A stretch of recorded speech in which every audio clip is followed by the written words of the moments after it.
What's up, guys? Tyler here, licensed professional counselor, trauma therapist.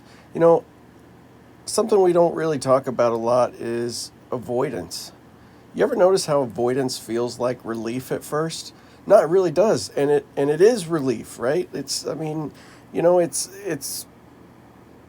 it's kind of like quicksand.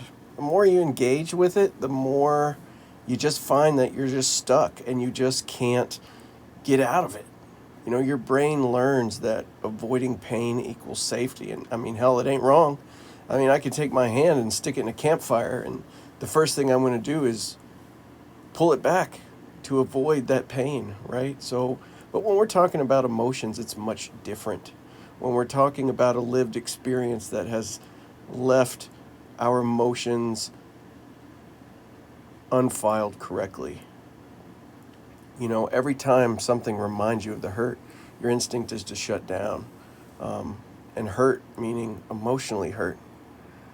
But here's the problem with avoidance, it doesn't solve anything. It really doesn't. It actually makes things worse. It just builds a wall between you and the work that you need to do, the work that needs to be done to just get past it, to reorganize some of those emotions. But if we just continue to avoid, us as humans, as mammals, we're very trainable, right? Our brains kind of become like water. We just start to associate, hey, avoidance is safe, avoidance feels good. I'll just travel the path of least resistance. I start gaining this sense of immediacy and safety by avoidance. And that's really just putting a band aid over a much bigger problem. Healing kind of means something different, right? Healing means I'm gently leaning toward the discomfort, not all at once, but piece by piece.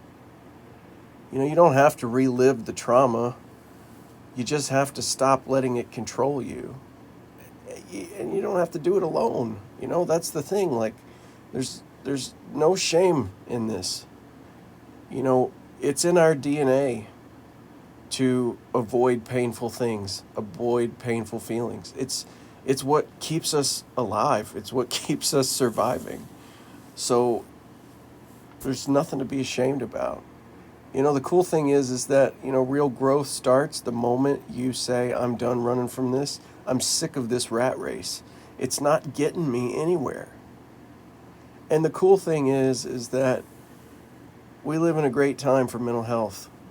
There's people out there, you don't have to do this alone. There's people out there that give a shit about you, that want to get to know you, to help establish a safe space to process and learn and understand the thing that's controlling you. So what's it going to be? We're going to keep running, or we're going to take that power back? Let me know what you think.